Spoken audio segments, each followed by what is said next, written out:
Buon anno a tutti, benvenuti qui a Caneva. Fabio Amicabile, amministratore del nostro resort, vi dà il benvenuto.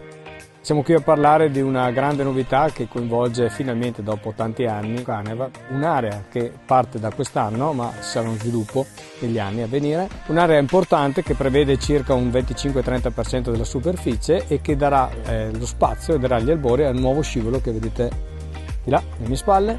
Si chiamerà Scorpion, perché ci teniamo alla tematizzazione, lo sapete benissimo che qui a Caneva, anzi potrei dire un Caneva quasi 3.0, no? Perché Caneva degli albori, quando ero bimbo avevamo semplicemente gli acquascivoli, poi c'è stato un Caneva 2.0 quando abbiamo ritematizzato tutto l'ambiente, che conoscete bene immagino, e che poi un po' tutti ci hanno un po' scopiazzato, però anche noi di fatto avevamo fatto questa operazione, però non me ne vergogno. Adesso siamo al terzo stadio che prevede una grossa reinterpretazione del parco con attrazioni di livello che parchi di un certo calibro, tipo Caneva, meritano.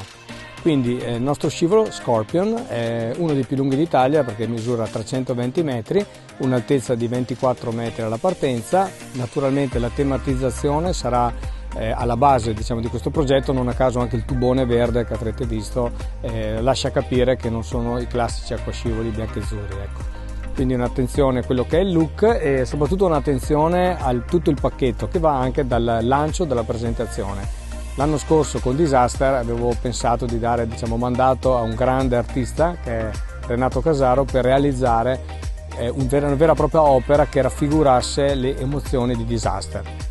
Quest'anno qui alla mia sinistra c'è una raffigurazione che sempre grazie al maestro Casaro, con lui ho cercato di far rivivere in una raffigurazione cinematografica quelle che saranno le esperienze di questo acquascivolo. 320 metri, c'è una salita con un tapis roulant, gommone il king size, quello grande da 4, 5, 3, dipende dal peso naturalmente ospiti, quindi quasi uno sharing emotion slide tipico di queste grandi dimensioni che possono, come dire, condividere l'emozione con tutta la famiglia o gli amici. Quindi un'attrazione, ripeto, importante, che avrà una portata oraria importante perché sapete bene Caneva è un parco che ha dei numeri interessanti in termini di visitatori, quindi laddove possiamo cerchiamo di soddisfare la portata oraria. Questa cosa lo voglio dire anche su tutta la linea delle nostre attrazioni, da Movieland a Caneva, cerchiamo laddove possibile di spingere al massimo la portata oraria per far sì che gli ospiti possano fruire senza lo stress delle code, ecco. Quindi la stagione è alle porte, il tempo è sempre pochissimo, però noi ce la metteremo tutto. Qui già splende il sole, dietro di me ancora oggi, grazie a Dio, c'è un po' di sole. Speriamo di arrivare nei tempi, però ce la mettiamo tutta e qui da Caneva è tutto. Buon divertimento e ci vediamo sullo Scorpion.